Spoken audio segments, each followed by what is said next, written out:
ইষ্টপ্রাণ দাদা ও মায়েদের প্রত্যেককেই জানাই আমার আনন্দিত জয়গুরু। আশা করি আপনারা ঠাকুরের দয়ায় বেশ ভালো আছেন। আমিও ঠাকুরের দয়ায় বেশ ভালোই আছি। প্রত্যেক দিনের মতো পরম প্রেমময় শ্রী শ্রী ঠাকুর অনুকূল চন্দ্রের শ্রীহস্তলিখিত সত্যানুসরণ গ্রন্থ পাঠ করব এবং তার ব্যাখ্যা করার চেষ্টা করব।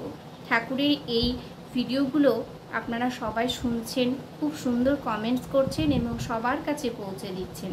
আমার খুব ভালো লাগছে এবং প্রত্যেকটা মানুষের কাছে পৌঁছে দেওয়ার জন্য অসংখ্য ধন্যবাদ আপনাদের। বারবার আপনাদের ধন্যবাদ বলে ছোট করতে চাই না, কিন্তু হ্যাঁ, আমরা সবাই ঠাকুরের মানুষ। ঠাকুরের কথা যাতে প্রত্যেকটা মানুষের কাছে পৌঁছে যায়, সবাই কিন্তু আমরা সেই দিকেই চেষ্টা করব। আজ আপনিও করবেন, কাল আমিও করব। এভাবেই কিন্তু আমাদের পথ চলাটাকে এগিয়ে নিয়ে যেতে হবে ঠাকুরের মাধ্যমে, ঠাকুরের কাজের মাধ্যমে। তো যাই হোক, কথা আর বাড়াচ্ছি না। তবে একটাই অনুরোধ আপনাদের, যে আমি যে ব্যাখ্যা করার চেষ্টা করি তা সঠিক হয় কিনা বা সঠিক হচ্ছে কিনা, সেটার জন্য কিন্তু পুরো ভিডিওটা আপনাদের দেখতে হবে। কেউ কিন্তু ভিডিওটা স্কিপ করবেন না।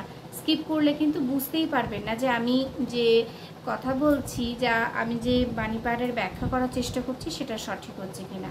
আর আপনারা যদি সঠিকভাবে আমাকে বলে দেন যে হ্যাঁ ঠিক হচ্ছে, বা আমাকে এগিয়ে যেতে বলেন, তাহলে সত্যি আমি একটা অনুপ্রেরণা পাবো এবং ভিডিও করতে আরও আনন্দ লাভ করব, আরও খুব উৎসাহী হব এবং আগ্রহী হয়ে পড়বো।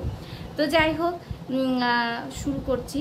পরম প্রেমময় শ্রী শ্রী ঠাকুর অনুকূল চন্দ্রের শ্রীহস্তলিখিত সত্যানুসরণ গ্রন্থ পাঠ। জগতে মানুষ যত কিছু দুঃখ পায় তার অধিকাংশই কামিনী কাঞ্চনে আসক্তি থেকে আসে, ও দুটো থেকে যত দূরে থাকা যায় ততই মঙ্গল। ঠাকুর বলছেন, জগতে মানুষ যত কিছু দুঃখ পায়, আমরা যে এত দুঃখ পাই, সেই দুঃখের প্রধান কারণ হচ্ছে কামিনী কাঞ্চন আসক্তি থেকে আসে। ঠাকুর বলছেন ও দুটো থেকে যত দূরে থাকা যায়, ওই কামিনী আর কাঞ্চন থেকে যতটা আমরা দূরে থাকতে পারবো ততই মঙ্গল, ততই কিন্তু আমরা ভালো থাকতে পারবো।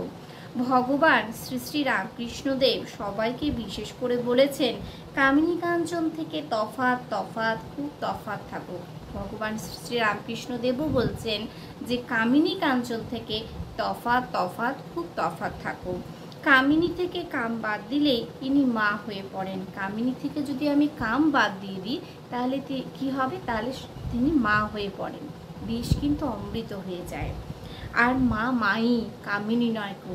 মা কিন্তু মাই, কামিনী নয় কো। মার শেষে ঘি দিয়ে ভাবলেই সর্বনাশ।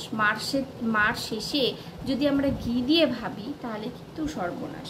সাবধান, মাকে মাকি ভেবে মরো না। প্রত্যেক মাই জগৎ জননী। আমাদের এই ভাবনাটা যদি চলে আসে যে প্রত্যেক মাই জগৎ জননী, তাহলে কিন্তু আমাদের এই দুর্দশার দিন দেখতে হয় না। প্রত্যেকটা মেয়েরা থেকেই মা হয়, মেয়ে থেকেই মা হয়।